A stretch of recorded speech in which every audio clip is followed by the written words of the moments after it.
Akibat pemblokiran rekening dorman yang dilakukan PPLTK, Bank Indonesia Sumatera Selatan meminta masyarakat agar tidak khawatir dan tidak terburu-buru melakukan penarikan tabungan dari rekening pribadi.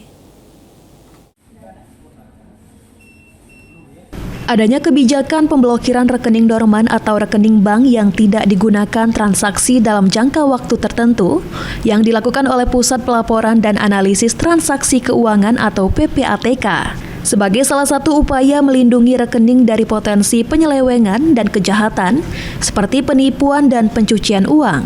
Meski pemblokiran yang dilakukan PPATK sudah mulai dibuka kembali, menimbulkan kekhawatiran di masyarakat sehingga melakukan penarikan seluruh tabungan di rekening.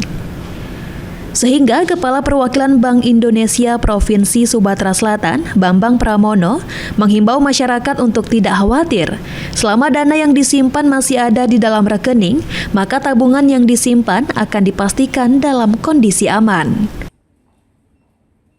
Masyarakat nggak perlu khawatir karena sepanjang dananya memang ada dan mereka kemudian datang ke bank, itu bisa kok mereka diurus lagi. Jadi nggak usah ada penarikan dana besar-besar, nggak perlu. Nggak perlu.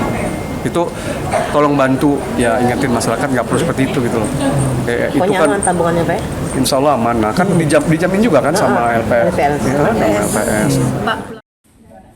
Selain itu, menurut Bambang, tabungan masyarakat yang disimpan di dalam rekening juga telah dijamin keamanannya oleh Lembaga Penjamin Simpanan atau LPS.